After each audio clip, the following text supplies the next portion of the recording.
You only have to review the back catalogue of alien propaganda, right from the time it first appeared in 1863, by the bullshit scientists of Darwinism, to understand the hows and the whys.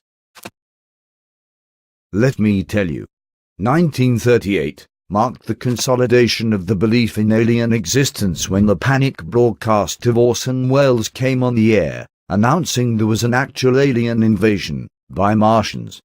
30 million people listened into this announcement. Panic ensued, and thousands were driven into the streets in terror. There was much ado about nothing really, for it was only a Halloween narration by Orson Welles of the novel The War of the Worlds. It was by far the greatest performance ever delivered on radio. 'Twas the night before Halloween, 1938. Clouds of war were gathering. Americans feared an attack might be imminent. That night, a talented 23-year-old actor-director tapped into America's jitters using a powerful new medium called radio. Millions of people thought they were listening to a music program on CBS when suddenly the show was interrupted by a frightening, it seemed to be, news bulletin. Ladies and gentlemen, we interrupt our program of dance music to bring you a special bulletin from the Intercontinental The attack that Radio many Bureau. people feared had started, not from Germany or Japan, but from another planet. Martians were landing. The program continued for an excruciating hour, filled with breaking news reports, eyewitness accounts, and startling sound effects. Mass panic swept the country. Families took cover in basements or fled in cars. In Grover's Mill, New Jersey, where the Martians supposedly first landed, citizens fired shots at the water tower, thinking it was an alien invader. I'm obsessed by the thought that I may be the last living man on Earth. Of course, there were no Martians. The broadcast was the Mercury Theater's version of the science fiction novel War of the Worlds. America had been spooked by a young genius named Orson Welles. This episode alone single-handedly created a monumental market for alien stories and fantasies. Fast forward. 1977, Steven Spielberg launched a single most powerful visual narrative from his Close Encounters of the Third Kind upon the psyche of the masses on a global scale. No, it is not the scene in which his gigantic spaceship looms over the mountain top, nor is it the scene of the appearance of the extraterrestrial approaching the spellbound people. But it was in the scene of an encompassing power outage, from your flashlight to the motor of your automobile, and the lights in the streets, which seemed to have been sucked into an alien vortex.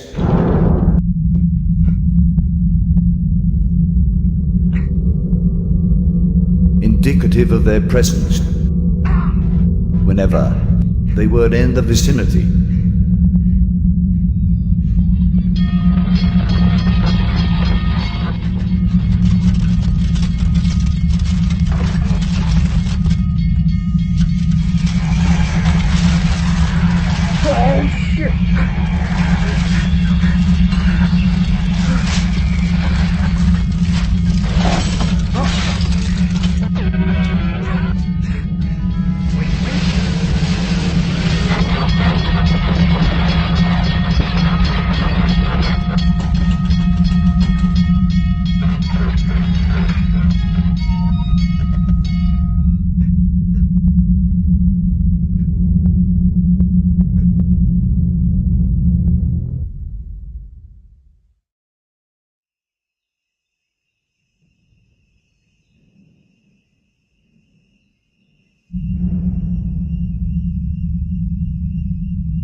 This singular scene gripped the masses with bated breath, whilst simultaneously hammering away at their psyche.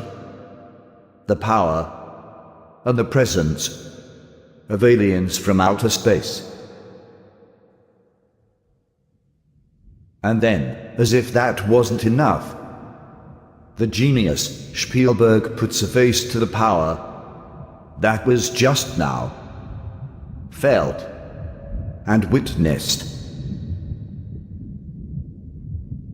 No, I don't mean this face.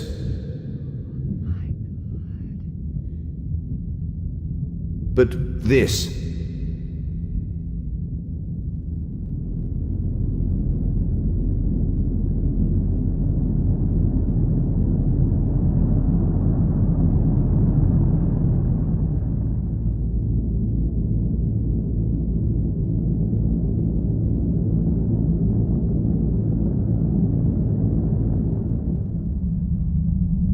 Scenes such as these are emotionally filled with a wild sense of surrender and with a wild sense of absolute power.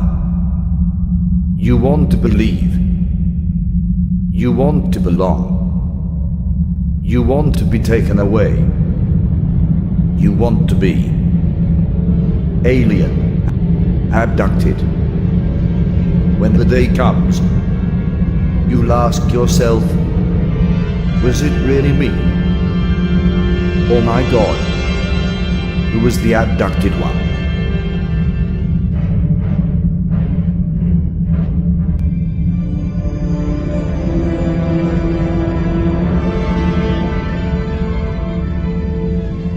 The wheels of gradualism were upon us, my friends, and we didn't even know it. Did we?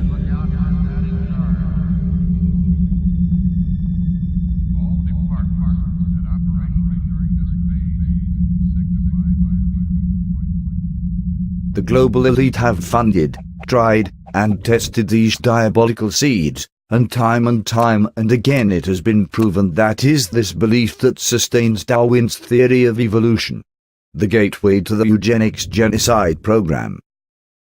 So, yes, my friends,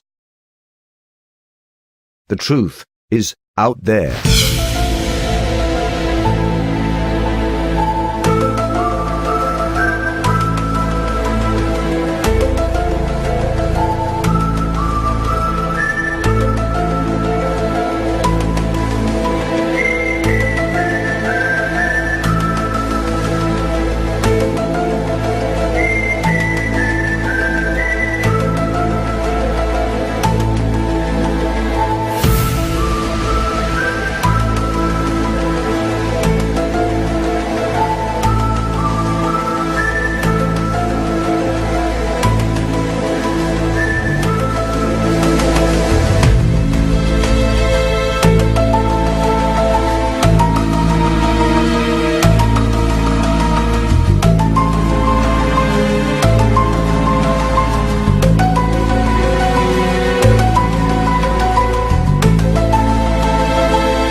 This is what happens when you let a biologist run loose from the lab.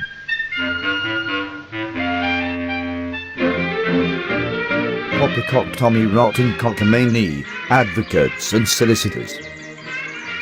It sounds like you belong to a law firm such as this, more than anything else.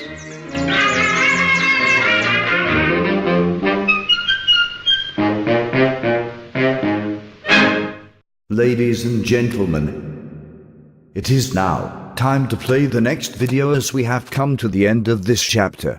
I thank you.